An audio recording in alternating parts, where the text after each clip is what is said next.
Hey folks, this is your Chardon Pro Say here, and today is Thursday, November 6, 2025.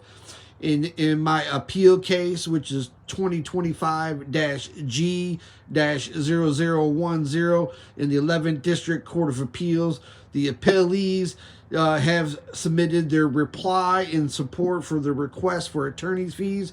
And on page 9 of this reply and support, they admit that my response to their opposition talks about my violations of my federal and state constitutional rights, and these are Article 1, Section 5 of the Ohio Constitution regarding a jury trial, Article 1, Section 16 of the Ohio Constitution regarding due process rights regarding to bring forth claims, and in their request for fees, they admit that although I did not bring a distinct claim for fraud in my 2021 complaint, therefore my claim for fraud is also not barred by res judicata.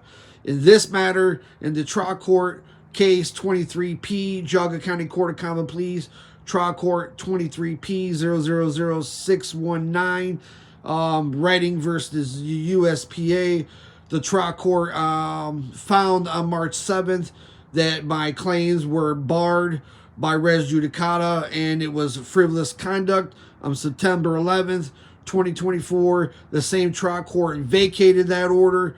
And then on November, they had a hearing on a sole issue, and that issue was on frivolous conduct. Today, as it stands, the trial court has yet to find my claims are actually barred by what they call res judicata. So therefore, these are the issues that I'm bringing forward to my pathway to the Ohio Supreme Court, and that my constitutional rights were violated, which poses a substantial constitutional question in which the Supreme Court will have to take my case.